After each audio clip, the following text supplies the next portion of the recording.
Näitä harmaankirjavia maastopoikasia alkaa näkyä maisemassa kesäkuun loppupuolella.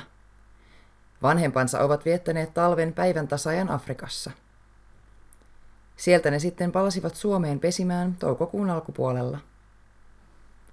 Laji miehittää Suomen kauttaaltaan aina pohjoista Lappia myöden 700 000 parin voimalla. Näille maastopoikasille on joskus haasteellista saada lajia nimetyksi.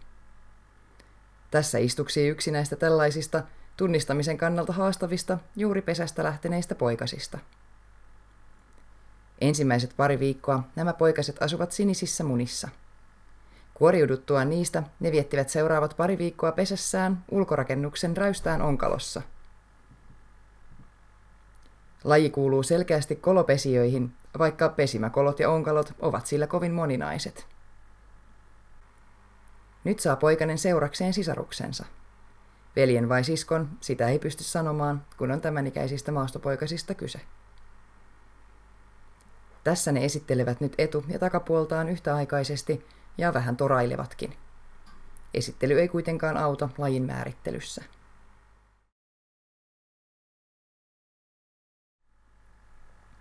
Hoikka nokka antaa viitteitä siitä, että kyseessä olisi hyönteissyöjä, kuten myös tuo aika, jolloin poikaset lähtivät pesästä kesäkuun loppupuolella. Tosin ilmastonmuutos on tämänkin lajin kohdalla aikaistanut pesintää. Näiden poikasten isä on keväällä ja kesällä helppo tunnistaa selkeän omanlaisen värityksen vuoksi.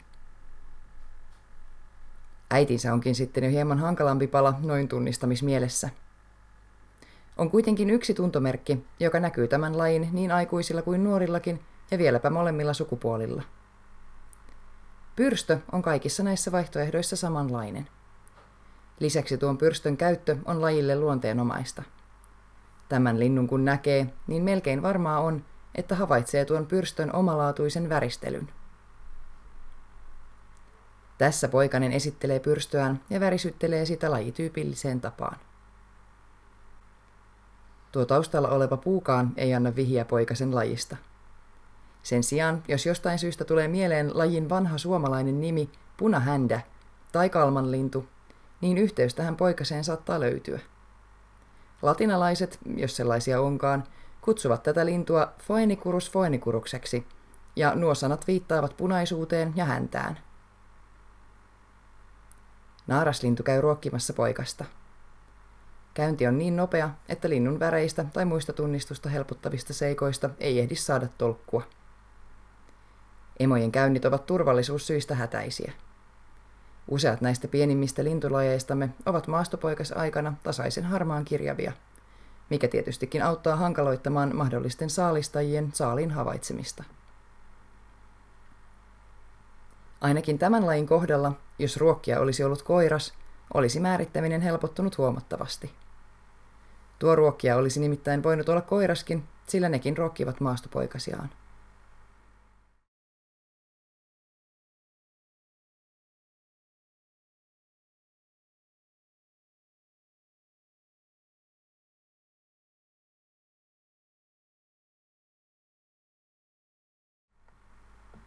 Onneksi, noin niin kuin määrittämisen kannaltakin, saapuu naaras jälleen ruokkimaan. Otamme pysäytyskuvan. Leppälintunaarashan se on. Maastossa tuo ruokinta paljastaa usein poikasen lajin ja tarkkailija saa siltä osin mielen rauhan.